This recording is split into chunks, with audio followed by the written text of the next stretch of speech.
Magandang umaga mga bata. Magsitayo ang lahat para sa ating panalangin. Sa pangalan ng Ama, ng Anak, at Espiritu Santo. Amen. Panginoon, pinupuri at pinasalamatan ka namin lahat sa panibagong buhay at araw na pinakaloob mo sa bawat isa.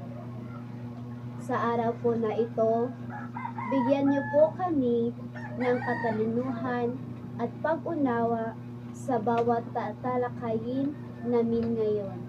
Ito po ang aming dalangin sa pangalan ni Jesus.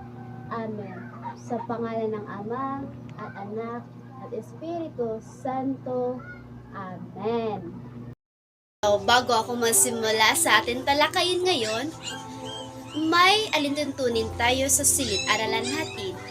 Una, magpakita ng respeto sa inyong guro, kapwa mag-aaral at sarili. Pangalawa, makinig ng mabuti at sumunod sa mga utos. Pangatlo, maging magalang sa pagsasalita at kumilos ng maayos. So ngayon, magkaroon tayo ng attendance. So, Group 1, meron bang lumiban? Group 2, may lumiban ba? Group 3, may lumiban pa? Okay. Thank you, mga bata.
So, ngayon tayo ay magbalik-aral.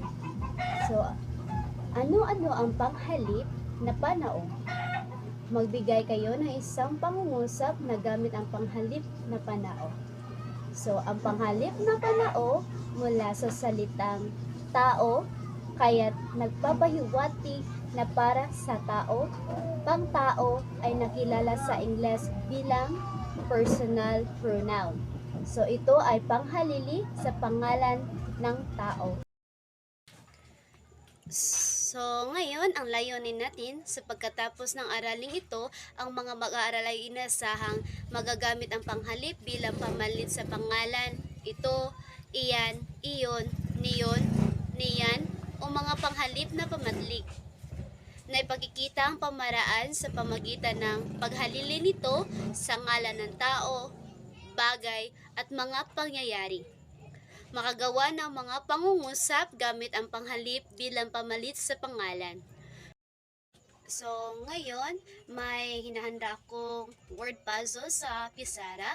Ngayon ay bigyan nyo ako ng isa-isa at nakikita nyo sa word puzzle ang mga panghalip na pamatlig.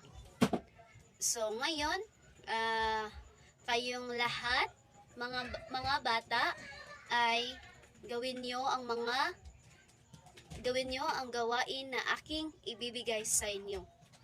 Mga bata, makinig kayo sa akin kasi pangkatin ko kayo sa dalawang grupo at ibigay ko ang inyong mga dapat gawin.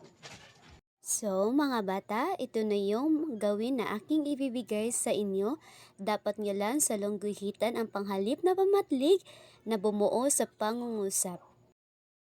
Ngayong araw ay ating tatalakayin natin ang mga panghalip na ito, iyan at iyon bilang pamalit sa pangalan. Ano nga ba ang panghalip na pamatlig? So, sino may idea dyan? Sinong makasagot? Okay, tama. Ang panghalip pamatlig ay ang salita na siyang humahalili at nagtuturo ng bagay, lugar at direksyon na kinanaroonan ng isang tao, bagay at lugar. Dahil sa pamagitan ng panghalip pamatlig ay may kakayahan tayong alamin ang layo o lapit ng isang bagay na itinuturo. So, ang panghalip na pamatlig ay dahil nilalaman natin ang layo at lapit ng mga bagay na itinuturo natin. Ang panghalip na pamatlig ay may tatlong panauhan. Una, ang unang panauhan. Nagtuturo ito sa pangalan o sa mga pangalang malapit sa nagsasalita. Muli, ito ay malapit sa nagsasalita. Halimbawa, ito, ere, dito, dene, rine, nito, nire, ganito, ganire, heto, narito, narine. Narito ang halimbawa ng mga pangungusap. Ibibigay ko ang mga ito sa aking ina.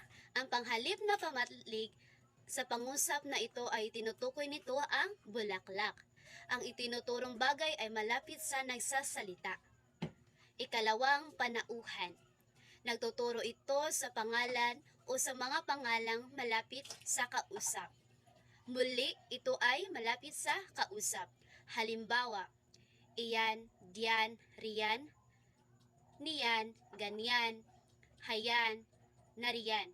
So, narito naman ang halimbawa ng mga pangungusap. Diyan ka na lang kumain sa lamesa. Ang panghalip na pamatlig sa pangungusap nito ay diyan. Tinutukoy niya ang lugar. Ang tinuturong lugar ay malapit sa kausap. Ikatlong panauhan. Nagtuturo ito sa pangalan o sa mga pangalang malayo sa nag-uusap. Muli, ito ay malayo sa nag-uusap. Halimbawa, iyon, yaon, doon, roon, niyon, ganoon, hayon, naroon. So, narito ang mga halimbawa ng pangungusap. Doon nakatira si Sarah Jane. Ang panghalip na pamatlig sa pangungusap na ito ay doon. Tinutukoy niyang isang lugar o tirahan. Ang itinuturong lugar ay malayo sa nag-uusap.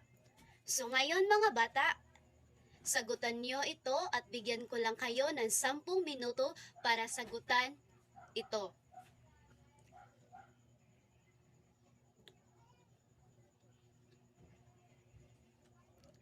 So, ngayon mga bata, tapos na ba kayo sagutan ang gawain natin ngayon?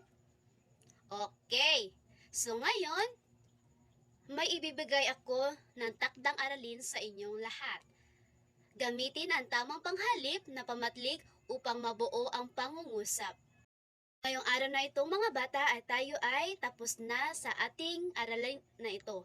Bago tayo magsiuwian, magsitayo ang lahat at pakipulot ng mga basura at ilagay ito sa tamang lagyan.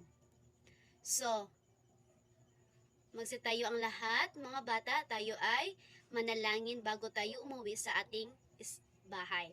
Sa pangalan ng Ama, Anak at Espiritu Santo. Amen. Mahal naming Diyos, salamat sa araw na ito na iyong binibigay sa amin. Sana po ay gabayan po ninyo kami sa araw-araw na sa aming gawin at gabayan po ninyo kami sa aming pag-uwi.